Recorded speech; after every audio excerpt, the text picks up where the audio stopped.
زموږ د ګټې وټې هېڅوک هم نشته، یو الله خوا سره دی. چې څوک روژې ماتې په ټیم کې سره اړي بس هغه خروس کړو او دغه خو ژوند دی ناست یو.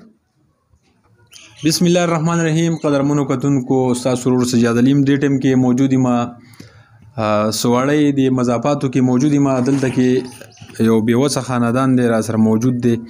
ته دې کور چې کوم دا بچي دي او څه بهر دي او یو پاپو را سره موجود ده، ډېره زیاته په تکلیف کې ده. نو هغې راته بار بار موږ ته اطلاع وکړه چې یاره راشئ زموږ د اواز هم اوچت کړئ. کوم شتمن خلک چې دي حکومتي وخت دی هغو ته اوچت کړئ چې زموږ سره سلاس احلاس وکړي.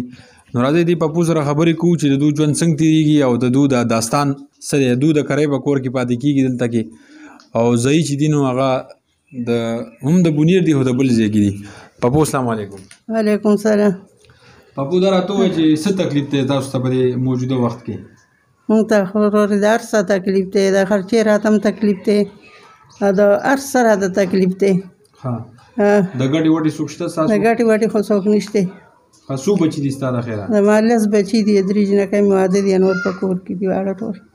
او کوم بچي چې دي نور واړه دي که نه؟ نور واړه دي بچي مې. دا چې سره ناست دي دا د لورانې دي؟ دا مې لورانې دي. اوس لکه ستاسو د ګټې وټې څوک نشته؟ اوس زموږ د ګټې وټې هېڅوک هم نشته، یو الله خوا سره دی. چې څوک روژې ماتې په ټیم کې سره اړي بس هغه خروس کړو او دغه خو ژوند دی ناست یو. څه نشته؟ نه.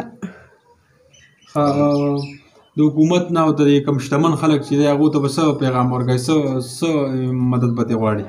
بس الله دې ورسره ښه وکړي چې څه لاسې خلاصې راسره وکړو. لکه ژوند دې ډېر په تکلیف کې تېرېږي ستاسو؟ ډېر په تکلیف کې کو ډېر په تکلیف کې.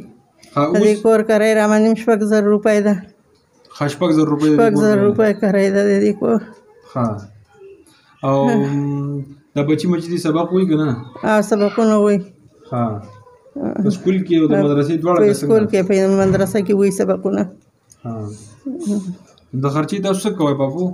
اوس خو خیر زکات را الله کوي چې د هغې باندې ګزاره کوو ځان نه. لکه ستاسو د ګټې وټې څوک نشته؟ نه، د ګټې وټې څوک هم نشته. حکومت ته او دا کوم شتمن خلک چې دي هغو ته به یو ځل بیا څه پیغام ورکول غواړي؟ خدای چې تاسو سره مدد وکړي، ستاسو سره ودرېږي؟ زموږ سره مدد وکړي، زموږ سره ودرېږي د الله د رضا دپاره. ډېره مهرباني.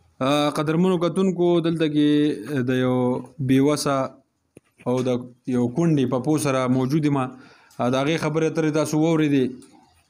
هغه د هغې وینا ده چې زما 10 بچي دي او د ګټې وټې مې څوک نشته، او څه جنکۍ چې دي هغه یې واده دي، او څه کوم چې دلته دي نو هغه د ګټې وټې نه دي، لکه ماشومان دي.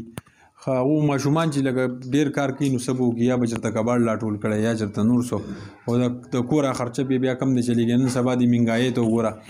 نو کوم شتمن خلک چې زموږ دا خپرونه ګوري، کوم حکومتي وخت چې زموږ دا خپرونه ګوري، دا دې ټایم کې دا پروګرام ګوري، د هغو څه وس اخلاص د لاسه کېږي. او نو بس د دې خاندان سره وکړئ، ځکه چې دا هم د زکات او دغه مستحق دی، ځکه چې هېڅوک دا نه غواړي چې زه دې په میډیا باندې راشم یا دې په سکرین باندې راشم. دا د مجبورۍ ډېره مجبوري شي د سړي، نو بنده به وایي یاره نوره لاره چاره مې خطا ده، راشه دې ته مخامخ شه. نو بالکل تاسو چې دی نو د دې خاندان سره ودرېږئ. ستاسو د لاس اخلاص سره د وس نه څه کېږي، راشن کېږي یا نور څه، د دې نمبر چې دی د دې پاپو نمبر به هم پر سکرین له پاسه ورکړو. په دې باندې تاسو دې سره رابطه کولی شئ. خپل کوربه سجاد علي له ورکړئ اجازت. ته لوی الله په امان.